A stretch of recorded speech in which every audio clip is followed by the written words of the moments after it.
জি sir, yes sir, আপনি কোনো tension করেন না। আপনি যে ঠিকানা দিচ্ছেন ওই ঠিকানায় যাই ফাটুমু। খালি কি ফাটুমু, এলাকা পুরো তছনছ করে ফেলাম। ঠিক আছে স্যার, যাই স্যার। অনেক দূর যাইতে হইব, গতিটা আরো বাড়িয়ে দিই। বাপরে, গতির ঠেলাই তো চোখে কিছু দেখতেছি না, চশমাটা পড়ে বই। কাগজ তুই গেল। হাই হাই, যে লোকেশনে যে আমার ফুটন লাগবো ওই ঠিকানাটা তো কাগজে লেখা ছিল। লোকেশনটা তো মুখস্থ করি নাই। কাম সাজ, কি করি এখন তো ব্যাগ গিয়েও দিয়া পারো না। না, আমার তো কোনো না কোনো জায়গায় যে ফুটনই লাগবো। কি করি কই পুরি। ওই তো সবুজ শ্যামল একটা দেশ দেখা যাইতেছে।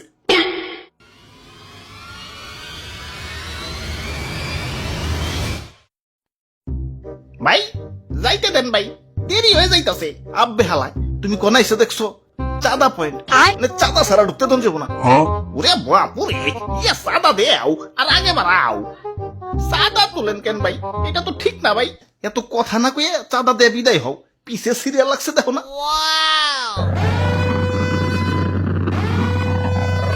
আরে আরে খারাও তো তাড়াহুড়া গেলা।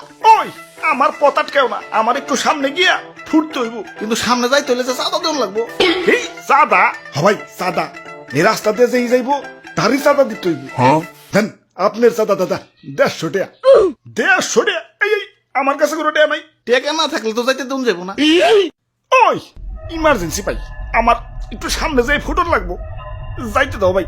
না না, চাঁদা ছাড়া তো কোনোভাবেই যাবার দেন যাবো না। কাম সারছে রে, কোন দেশে বললাম? অন্য দেশে ঢুকতে গেলে তো এন্টি মিসাইল সিস্টেমের মুখোমুখি হইতে হয়, এনে তো চাঁদার মুখোমুখি অন লাগতাছে। ওরে বাপুরে, এইটাই আমাকে উন্নত প্রযুক্তির এন্টি মিসাইল সিস্টেম।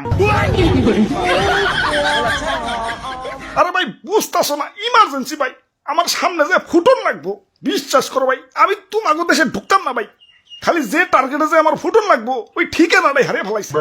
এখন এটাই আমার জীবন, লঞ্চ করার পর আমার ফুটনই লাগবো, যাইতে দাও ভাই। যাও না করছে কেরা, চাঁদা দিয়ে জেনে মনে হয় হেনে যায় ফুটোগা। খালি শপিং মলটা বাদ দিয়ে, কারণ বাঙালি 99% এখন শপিং মলেই। ওরে বাপুরে, ইয়া চাঁদা দেও আর আগে বাড়াও।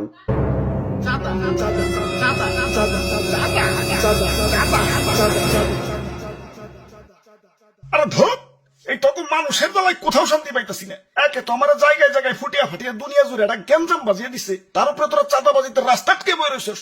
ওই তোরা কি দুনিয়াটা একটু গুছিয়ে গেছে সুন্দর রাখতে পারস না? দুনিয়াটা তো তগই নাকি, তোরাই তো থাকুস, একটু মিলামিশা থাকুন যায় না? লোভ, হিংসা, ক্রোধ, ক্ষমতা তখন তো দিন দিন মানুষ বানিয়ে দিতেছে। আরে আমার ভাবতেও অবাক লাগে, এই মানুষ আমারে বানাইছে ওকে নিজে কই ধ্বংস করার জন্য। কিছু মানুষের রাজনৈতিক ঝগড়া আর ক্ষমতার লোভ শাস্তি দিচ্ছে সারা দুনিয়ার নিরীহ মানুষদের। আমি যখন আকাশে উঠি, নিচে দেখি বাচ্চারা খেলছে। আরে আরে এদের স্বপ্ন ভাঙার জন্য কি আমি তৈরি? এই সুন্দর পৃথিবীটা তো শুধু রাজনীতিবিদদের জন্য না, এটা সবার। এখানে শান্তিতে বেঁচে থাকার অধিকার সবার। শান্তি বাদ দিয়ে অশান্তি কেন করস তোরা? তোরা মানুষ না, তোরা সবাই অমানুষ হয়ে গেছস। তোরা যদি মানুষই হইতি, মানুষ হয়ে মানুষ মারতে পারতি না। তোরা সেদিনই মানুষ হবি যেদিন আমাকে বানানো বাদ দিয়া পৃথিবীটাকে সুন্দর বানানোর চেষ্টা করবি।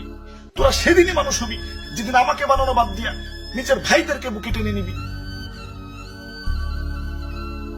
আরে এত কথা কিসের? ইনি কি সিনেমা দেখতে বইছি? ভালোই চাঁদা দিয়ে যাও, চোখের সামনে থেকে সরো, জ্ঞান দিতে আইছে।